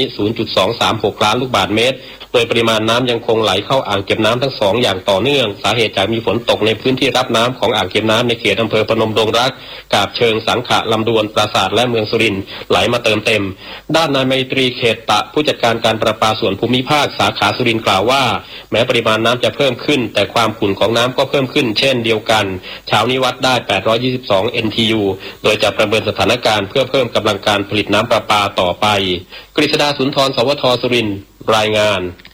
รัฐมนตรีว่าการกระทรวงคมนาคมลงพื้นที่ทดลองยกไม้กั้นทางด่วนอโศก3หวังแก้ปัญหารถติดหน้าด่านในเวลาเร่งด่วนก่อนใช้จริงเดือนกันยายนนี้นายศักดิ์สยามชิดชอบรัฐมนตรีว่าการกระทรวงคมนาคมเปิดเผยภายหลังลงพื้นที่ด่านเก็บค่าผ่านทางอโศก3เพื่อติดตามการแก้ไขปัญหาจราจรแออัดบริเวณหน้าด่านหลังมีนโยบายเร่งด่วนที่จะยกเลิกไม้กั้นทั้งในช่องชำระค่าผ่านทางแบบเงินสดและแบบ Easy Pass และแบบ M Pass ออกเพื่อลดระยะเวลาในด่านจ่ายเงินลงเพื่อบรรเทาความเดือดร้อนให้กับประชาชนผู้ใช้ทางพิเศษว่าจากการลงพื้นที่จริงและทดสอบพบว่าปัญหาส่วนใหญ่อยู่บริเวณด่านเก็บเงินสดดังนั้นจึงได้สั่งการให้การทางพิเศษแห่งประเทศไทยหรือกทพ.ทำการทดสอบยกเลิกไม้กั้นในห้องปฏิบัติการก่อน1 สัปดาห์โดยจะเริ่มสัปดาห์หน้า ก่อนจะทดสอบภาคสนามในพื้นที่จริงเดือนกันยายนนี้นอกจากนี้ยังได้กำชับให้กตพ.เร่งประชาสัมพันธ์สร้างความเข้าใจให้กับประชาชนได้รับทราบต่อไปโดยจะทดสอบในชั่วโมงเร่งด่วน2ช่วงเวลาได้แก่ 6 นาฬิกาถึง 9 นาฬิกาและช่วงเวลา 15 นาฬิกาถึง 20 นาฬิกาอีก1 สัปดาห์ผมได้มอบให้ทางการทางพิเศษทดสอบในเวลาที่เป็นช่วงที่การจราจรค่อนข้างนะครับมีการเก็บข้อมูลจะใช้โดรนขึ้นไปถ่ายข้างบนนะครับว่าวิธีการทั้งหมดเนี่ยมันจะเป็นยังไงก็คงต้องใช้เวลาสักนิดหนึ่งนะครับในการปรับความเข้าใจของพี่น้องประชาชนส่วนแผนการแก้ไขปัญหาในระยะยาวสั่งการให้กตพ.ไปศึกษาแผนการนำเทคโนโลยีระบบปัญญาประดิษฐ์หรือ AI มาปรับใช้ในการชำระเงินค่าผ่านทางด้วยการเชื่อมโยงข้อมูลเข้ากับระบบซอฟต์แวร์ซึ่งจะคำนวณค่าผ่านทางตั้งแต่ต้นทางถึงปลายทางได้ทันทีส่วนรูปแบบการชำระเงินจะเป็นการเก็บบิลสิ้นเดือนโดยคาดว่าจะใช้ระยะเวลาในการศึกษาและดำเนินการประมาณ1 ปีสุภาพร สุขันทองรายงานรัฐมนตรีว่าการกระทรวงแรงงานเผยผลงาน3 วันของการแข่งขันหลายสาขาไทยทำผลงานโดดเด่นเชื่อมีโอกาสคว้าเหรียญรางวัลกลับประเทศบรรยากาศวันที่3ในงานแข่งขันฝีมือแรงงานนานาชาติครั้งที่45ที่สหพันธรัฐรัสเซียหลายสาขาที่ไทยส่งเยาวชนลงแข่งขันเริ่มปรากฏผลงานโดดเด่นในทุกสาขาเยาวชนทุกคนต่างมีความหวังและความมุ่งมั่นที่จะทำผลงานออกมาให้ดีที่สุดอย่างเต็มกำลังความสามารถเพื่อสร้างชื่อเสียงให้แก่ประเทศไทยและเพื่อความสำเร็จเบื้องต้นให้แก่ตนเองรวมทั้งสร้างความภาคภูมิใจให้แก่ครอบครัวขณะที่หม่อมราชวงศ์จตุมงคลโสนกุลรัฐมนตรีว่าการกระทรวงแรงงานเปิดเผยว่าจากการเยี่ยมชมเป็นวันที่3ของการแข่งขันหลายสาขาสามารถทำผลงานได้ดีและเริ่มเด่นชัดมากขึ้นเช่นสาขาปูกระเบื้องสาขาไม้เครื่องเรือนและสาขาก่ออิฐซึ่งประเทศไทยมีโอกาสคว้าเหรียญในหลายประเภทซึ่งหากเยาวชนไทยคว้าเหรียญรางวัลได้ก็จะสะท้อนว่าประเทศไทยมีพื้นฐานแรงงานที่มีทักษะฝีมือพร้อมกันนี้เตรียมวางแผนรองรับการทำงานทั้งการเข้าสู่ภาคเอกชนและการทำงานในภาครัฐขณะที่เยาวชนบางส่วนมีบริษัทจองตัวเข้าทำงานแล้วเพื่อหวังผลถ้าชนะได้สัก2-3 วันก็จะมีผลต่อประเทศดีมากพื้นฐานที่บ้านตัวเองมันดีมีที่ฝึกอบรมมีโรงงานใช้งานจริงๆมี industry sector มีอุตสาหกรรมที่กว้างขวางอยู่ถึงจะมาแข่งขันได้แล้วจะหวังผลสำหรับการแข่งขันครั้งนี้ทำการแข่งขันต่อเนื่อง4 วันโดยวันพรุ่งนี้เป็นวันสุดท้ายของการแข่งขันส่วนผลการแข่งขันจะประกาศผลทุกสาขาโดยทุกประเทศจะทราบผลพร้อมกันในช่วงค่ำของวันที่27 สิงหาคมซึ่งเป็นวันพิธีปิดของการแข่งขันนิตยาคุณศิมรายงานจากรัสเซียค่ะประชาชนจำนวนมากให้ความสนใจเข้าชมงานมหกรรมวิทยาศาสตร์และเทคโนโลยีแห่งชาติประจำปี 2562 วันสุดท้ายอย่างต่อเนื่องบรรยากาศวันสุดท้ายงานมหกรรมวิทยาศาสตร์และเทคโนโลยีแห่งชาติประจำปี 2562 ณ ศูนย์แสดงสินค้าและการประชุม Impact เมืองทองธานีจัดโดยองค์การพิพิธภัณฑ์วิทยาศาสตร์แห่งชาติกระทรวงการอุดมศึกษาวิทยาศาสตร์วิจัยและนวัตกรรมระหว่างวันที่ 16-25 สิงหาคม 2562 ภายใต้แนวคิดจุดประกายความคิดพัฒนาชีวิตด้วยวิทยาศาสตร์เสริมสร้างชาติด้วยเทคโนโลยีสู่วิถีแห่งนวัตกรรมเนื่องในสัปดาห์วิทยาศาสตร์แห่งชาติมีประชาชนจำนวนมากเดินทางเข้าร่วมกิจกรรมอย่างต่อเนื่องโดยในปีนี้มีนานาชาติให้ความสนใจเข้าร่วมงาน17 ประเทศรวม102 องค์กรที่ร่วมโชว์ผลงานและศักยภาพทางวิทยาศาสตร์เทคโนโลยีที่ทันสมัยกับ9ไฮไลท์สร้างแรงบันดาลใจอาทินิทรรศการภารกิจพิชิตดวงจันทร์นิทรรศการนิโคลาเทสลายอดนักประดิษฐ์ผู้คิดเปลี่ยนโลกขณะที่ประชาชนผู้มาร่วมงานกล่าวว่ารู้สึกประทับใจในวันนี้ที่ได้พาครอบครัวมาร่วมงานด้านวิทยาศาสตร์ทำให้ลูกๆได้รับความรู้เพิ่มมากขึ้นเนื่องในปัจจุบันความก้าวหน้าด้านวิทยาศาสตร์นับเป็นสิ่งที่สำคัญมากจะเป็นความรู้ด้านวิทยาศาสตร์นะคะเพราะว่าปัจจุบันนี้วิทยาศาสตร์มันก็มีความเจริญก้าวหน้าไปเรื่อยๆนะคะซึ่งแบบว่ามันก็จะมีหลายด้านมากเลยค่ะที่ดูในเว็บมันก็มีตั้งหลายโซนอะไรอย่างเงี้ยค่ะทั้งของกระทรวงกลาโหมทั้งของกระทรวงพลังงานอะไรพวกนี้ค่ะสนใจก็เลยอยากให้เด็กๆมาร่วมชมงานภายในงานยังมีกิจกรรมทางวิทยาศาสตร์การประกวดแข่งขันการประชุมสัมมนาทั้งระดับชาติและระดับนานาชาติเพื่อแลกเปลี่ยนประสบการณ์ความรู้และสร้างเครือข่ายความร่วมมือด้านวิทยาศาสตร์ภาลพรฤกษ์ดีรายงานกบข.มุ่งส่งเสริมความรู้การออมเพื่อวัยเกษียณให้กับสมาชิกนายวิทัยรัตนากรเลขาธิการคณะกรรมการกองทุนบำเหน็จบำนาญข้าราชการหรือกบข.กล่าวว่ากบข.ถือเป็นหนึ่งในเสาหลัก ที่จะสร้างความมั่นคงในวัยเกษียณจึงมุ่งส่งเสริมความรู้เกี่ยวกับการออมเพื่อวัยเกษียณให้กับสมาชิกกบข.ทั่วประเทศโดยในปี 2562 นี้ได้ดำเนินโครงการฝึกอบรม2โครงการคือ GPF Fun Fair เป็นกิจกรรมบรรยายระดับจังหวัดภายใต้หัวข้อเกษียณมั่นใจไปกับกบข.เพื่อให้เกิดการตระหนักถึงจำนวนเงินที่ต้องเตรียมไว้ใช้อย่างเพียงพอในยามเกษียณและวิธีการออมการลงทุนที่ถูกต้องและหัวข้อเป็นหนี้ปลดหนี้เพื่อแนะนำแนวทางจัดการหนี้ส่วนบุคคลให้แก่สมาชิกโดยได้รับความร่วมมือจากองค์กรชั้นนำอาทิตลาดหลักทรัพย์แห่งประเทศไทยบริษัทบริหารสินทรัพย์สุขุมวิทสถาบันการเงินและบริษัทเอกชนหลายแห่งมาร่วมออกบูธแนะนำสิทธิพิเศษต่างๆและจัดส่งวิทยากรเข้าบรรยายในหน่วยงานของสมาชิกเพื่อสร้างความเข้าใจเกี่ยวกับสิทธิประโยชน์ในการเป็นสมาชิกและการจัดการการเงินภายใต้หัวข้อสิทธิประโยชน์การเป็นสมาชิกการเลือกแผนลงทุนและการออมการลงทุนเบื้องต้นเป็นต้นสมาชิกที่สนใจให้กบข.เข้าไปจัดบรรยายในหน่วยงานสามารถแจ้งความประสงค์มาที่อีเมล member@gpf.or.th หรือโทรศัพท์ 1179ต่อจากนี้ไปขอเชิญรับฟังไทยคู่ฟ้าครับรัฐบาลส่งเสริมการส่งออกสมุนไพรไทยสู่ตลาดโลกโดยกำหนดเป้าหมายเพิ่มมูลค่าการบริโภคสมุนไพรจาก 180,000 ล้านบาทเป็น 360,000 ล้านบาทและเป็นผู้นำการส่งออกสมุนไพรและผลิตภัณฑ์สมุนไพรในอาเซียนปัจจุบันตลาดสมุนไพรที่ขยายตัวและได้รับความนิยมสูงคืออาหารเสริมและเวชสำอางโดยเฉพาะขมิ้นชันเป็นที่นิยมจากตลาดโลกคิดเป็นมูลค่าราว 18,000 ล้านบาทสำหรับการดำเนินงานนั้นจะอบรมและพัฒนาศักยภาพผู้ประกอบการเช่นตลาดนักท่องเที่ยวตลาดร้านยาเจรจาจับคู่ธุรกิจกับบริษัทชั้นนำจัดนิทรรศการแสดงสินค้าทั้งในและต่างประเทศเพิ่มช่องทางการจัดจำหน่ายเช่นร้านค้าปลอดภาษีอากรร้านขายยาและเว็บไซต์เพื่อให้สมุนไพรและผลิตภัณฑ์สมุนไพรไทยเป็นที่ยอมรับในระดับสากลครับร่วมเดินหน้าประเทศไทยกับสำนักโฆษกสำนักเลขาธิการนายกรัฐมนตรีข้าราชการต้องแยกเรื่องส่วนตัวออกจากตำแหน่งหน้าที่และยึดถือประโยชน์ส่วนรวมของประเทศชาติเหนือกว่าประโยชน์ส่วนตนสารประโยชน์ของชาติและปวงประชาอีกหนึ่งหัวข้อเรื่องจริยธรรมที่ข้าราชการพลเรือนทุกคนพึงควรปฏิบัติทำความดีเพื่อชาติไทยอาเซียนรวมใจอาเซียนเข้ามารวมใจยึดมั่นในความเป็นประชาคมเดียวกันสร้างนวัตกรรมรับมือกับมหาอำนาจภายนอกพึ่งพิงทรัพยากรธรรมชาติของตนเอง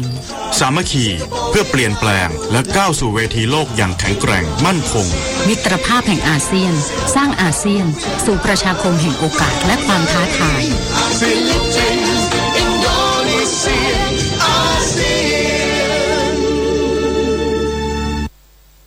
ต่อไปเป็นข่าวต่างประเทศครับผู้ประท้วงในฮ่องกงเริ่มรวมตัวกันอีกครั้งที่สนามกีฬาในวันนี้ขณะที่ทางการเตรียมพร้อมรับมือการชุมนุมต่อต้านรัฐบาลอีกวันหลังจากที่เมื่อวานนี้ได้เกิดการปะทะกันระหว่างตำรวจกับกลุ่มผู้ประท้วงตามท้องถนนและตำรวจใช้แก๊สน้ำตาเพื่อสลายฝูงชนภายหลังการรวมตัวกลุ่มผู้ประท้วงมีแผนการที่จะเดินขบวนไปยังเขตส่วนว่านขณะเดียวกันผู้ประท้วงอีกกลุ่มจำนวนหลายร้อยคนบางคนเป็นสมาชิกครอบครัวตำรวจได้ไปรวมตัวเพื่อแสดงการสนับสนุนตำรวจหลังถูกวิพากษ์วิจารณ์เกี่ยวกับการปฏิบัติหน้าที่ในการรับมือกับกลุ่มผู้ประท้วงด้าน MRT Corp สั่งระงับบริการรถไฟใต้ดินบางสายเพื่อป้องกันไม่ให้ประชาชนเดินทางมาร่วมชุมนุมทางนี้ฮ่องกงเผชิญกับการประท้วงมานาน3เดือนเริ่มจากการต่อต้านร่างกฎหมายส่งผู้ร้ายข้ามแดนและขยายไปเป็นการเรียกร้องประชาธิปไตยส่วนที่มาเก๊าเขตบริหารพิเศษอีกแห่งหนึ่งของจีนมีการเลือกหัวหน้าคณะผู้บริหารคนใหม่ซึ่งปรากฏว่านายโฮลัตเซงมหาเศรษฐีผู้ใกล้ชิดกับรัฐบาลจีนแผ่นดินใหญ่ได้รับเลือกให้ดำรงตำแหน่งดังกล่าวจากการลงมติของคณะกรรมาการ392คนในจำนวน400คนนายโฮจะสาบานตนเข้ารับตำแหน่งในวันที่20ธันวาคมนี้และเขาจะอยู่ในตำแหน่งเป็นเวลา5ปีโดยนายโฮเคยกล่าวเตือนวัยรุ่นในมาเก๊าว่าไม่ควรเห็นดีเห็นงามกับผู้ประท้วงในฮ่องกง กลุ่มผู้ประท้วงต่อต้านการประชุมกลุ่มประเทศอุตสาหกรรมชั้นนำ7ชาติหรือ G7 ร่วมกันเดินขบวนครั้งใหญ่บนสะพานเชื่อมระหว่างฝรั่งเศสกับสเปนเมื่อวานนี้ในขณะที่บรรดาผู้นำ G7 เปิดฉากประชุมสุดยอดวันแรกในเมืองบิยาลิสทางตะวันตกเฉียงใต้ของฝรั่งเศสท่านี้กลุ่มเคลื่อนไหวต่อต้านทุนนิยมนักอนุรักษ์นิยมสิ่งแวดล้อมและกลุ่มต่อต้านโลกาภิวัตน์อื่นๆได้เริ่มชุมนุมประท้วงการประชุมดังกล่าวตั้งแต่เมื่อวันจันทร์ซึ่งผู้จัดยืนยันว่าจะชุมนุมอย่างสันติส่วนการเดินขบวนเมื่อวานนี้มีขึ้นที่เมืองฮอนเดยห่างจากเมืองบิยาลิสประมาณ30กิโลเมตรโดยบรรยากาศในการชุมนุมเป็นไปด้วยดีตำรวจระบุตัวเลขผู้ร่วมชุมนุมจำนวน 9,000 คนแต่ผู้จัดกล่าวว่ามีมากถึง 15,000 คน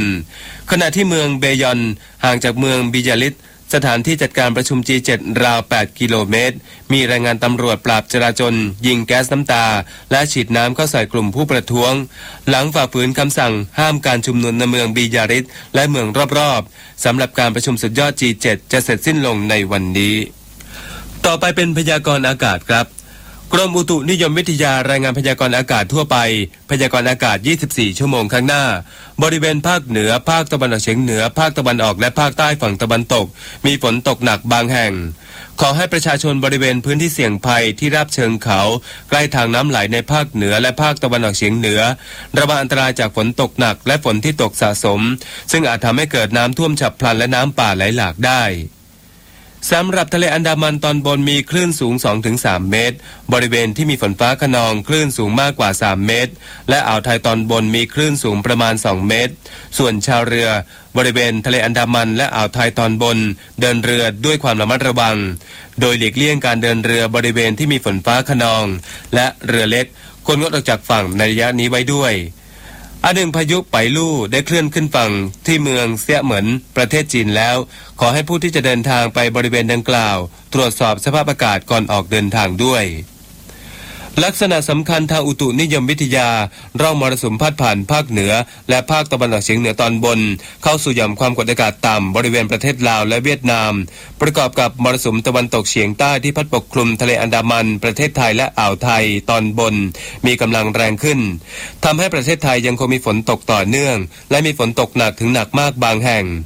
ส่วนคลื่นลมบริเวณทะเลอันดามันและอ่าวไทยตอนบนมีกำลังแรงพยากรณ์อากาศตั้งแต่เย็นวันนี้จนถึงเย็นวันพรุ่งนี้ภาคเหนือมีเมฆมากกับมีฝนฟ้าคะนอง170ของพื้นที่และมีฝนตกหนักบางแห่งบริเวณจังหวัดแม่ฮ่องสอนเชียงใหม่ลำพูนลำปางอุตรดิตถ์ตากสุโขทัยกำแพงเพชรพิษณุโลกพิจิตรและเพชรบูรณ์ภาคตะวันออกเฉียงเหนือมีเมฆมากกับมีฝนฟ้าคะนอง180ของพื้นที่และมีฝนตกหนักบางแห่ง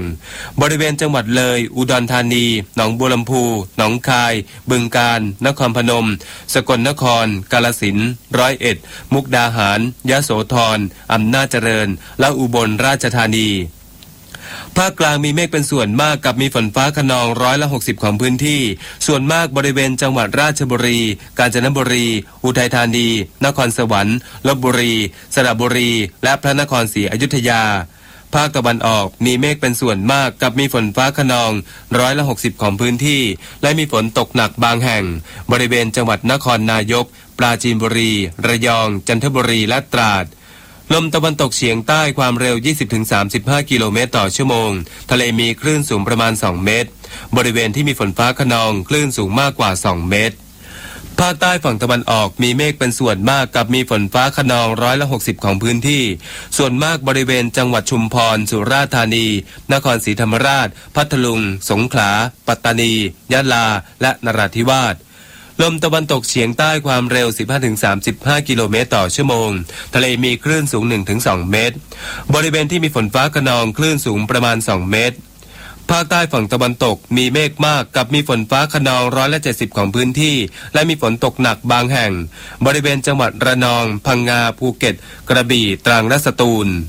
ตั้งแต่จังหวัดภูเก็ตขึ้นมาลมตะวันตกเฉียงใต้ความเร็ว 20-40 กิโลเมตรต่อชั่วโมงทะเลมีคลื่นสูง 2-3 เมตรบริเวณที่มีฝนฟ้าคะนองคลื่นสูงมากกว่า3เมตรตั้งแต่จังหวัดกระบี่ลงไปลมตะวันตกเฉียงใต้ความเร็ว 20-35 กิโลเมตรต่อชั่วโมงทะเลมีคลื่นสูงประมาณ2เมตรบริเวณที่มีฝนฟ้าคะนองมีคลื่นสูงมากกว่า2เมตร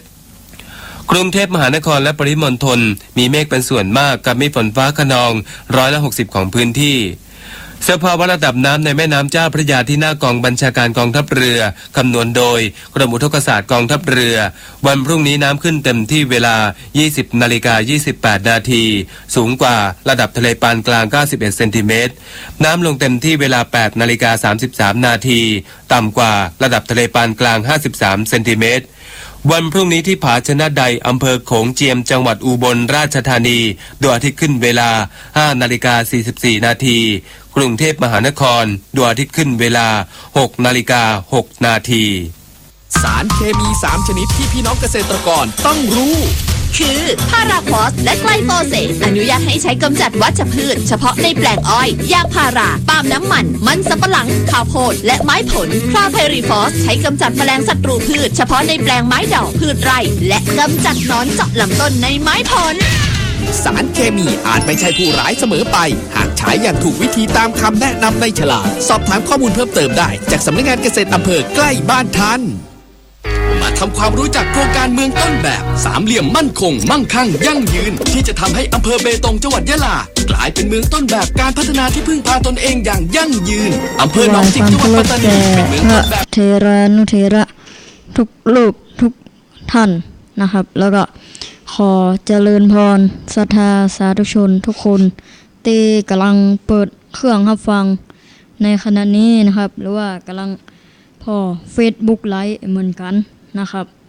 ก็วันนี้ลูกเนนพงศิริอินตุลก็จะได้มาเล่านิทานชาดกเกี่ยวกับพระพุทธเจ้านะครับก็มี5เรื่องนะครับก็พอสมควรแก่เวลาก็เรื่องแรกนะครับเรื่องแรกก็ชื่อว่ากาเทียมหงส์นะครับก็เนื้อเรื่องเป็นว่าในสมัยหนึ่งพระพุทธเจ้าประทับอยู่วัดเชตวันเมืองเสาถีทรงปรารภพระเทวทัตผู้แสดงท่าทางเอาอย่างพระองค์แล้วถึงความพินาศได้ตัดนิทานมากล่าวว่าการครั้งหนึ่งนานมาแล้วพระโพธิสัตว์เกิดเป็นพระราชาครองเมืองมิถิลาแคว้นวิเทหะสมัยนั้นก็มีพญาหงส์ตัวหนึ่งมีเมียตัวหนึ่งเป็นนางนกกาทำรังอยู่ที่ต้นตาลใกล้หงอาหารมีลูกตัวกันตัวหนึ่งเป็นตัวผู้มีหน้าตาเหมือนพ่อแม่ตั้งชื่อว่าวินินกะเพราะมันมีสีค่อนข้างคำอันหนึ่งพญาหงส์นั้นก็มีลูกอยู่ก่อนแล้ว2ตัวก็ลูกหงส์เป็นพญาหงส์ไปที่มนุษย์